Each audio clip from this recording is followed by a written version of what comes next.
Olá!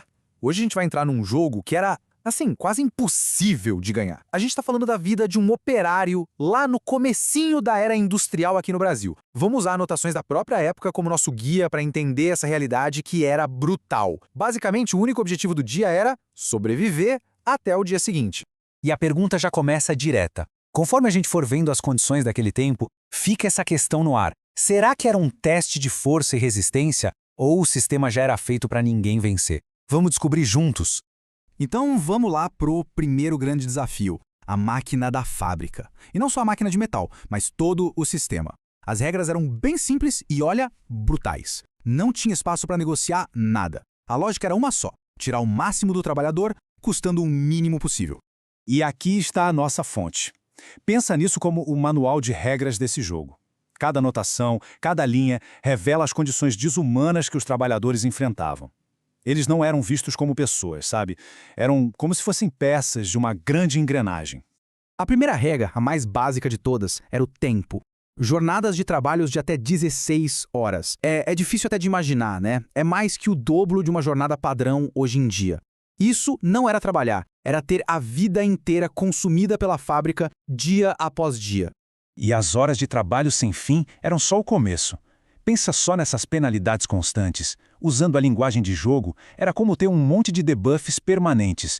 Nada de férias para descansar, nada de descanso semanal pago. Se ficasse doente, perdia o salário. E a aposentadoria, nem pensar. Era um ciclo que não tinha fim. E claro, a saúde sempre por um fio.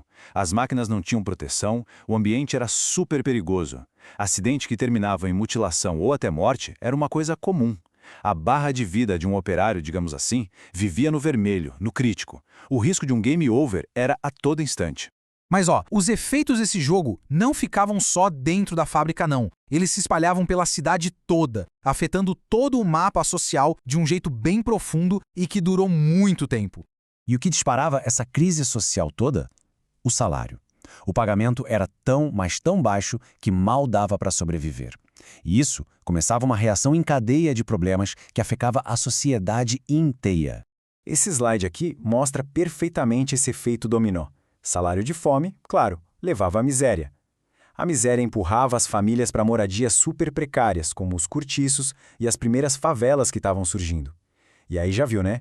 Um monte de gente amontoada, sem condição de higiene nenhuma, era o cenário perfeito para doenças e epidemias se espalharem. Um problema ia puxando o outro. E se o jogo já era difícil para todo mundo, para alguns grupos ele era ainda pior. Era manipulado mesmo. O sistema não era injusto por igual, sabe? Ele penalizava mulheres e crianças de uma forma ainda mais dura. A diferença no pagamento era uma regra oficial do jogo. Mulheres e crianças faziam o mesmo trabalho pesado, às vezes até mais, e recebiam salários ainda menores. A exploração era calculada para pesar mais justamente em cima dos mais vulneráveis. Pois é, e essa talvez seja a parte mais pesada. O trabalho infantil não era algo raro, fazia parte do sistema. Crianças eram obrigadas a deixar a infância de lado, a escola, para trabalhar por um salário mínimo, ficando presas no mesmo ciclo de pobreza dos pais.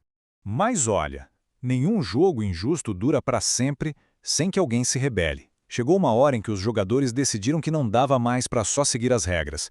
Era hora de começar a lutar para mudar o jogo. A resistência começou a nascer. Essa frase aqui, que resume bem o que a gente vê nas anotações, é o ponto da virada. Parece simples, né?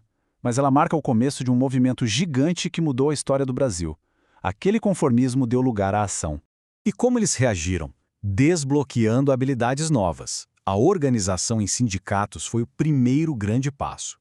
Depois veio o ataque especial, as greves, que paravam a produção para forçar uma negociação.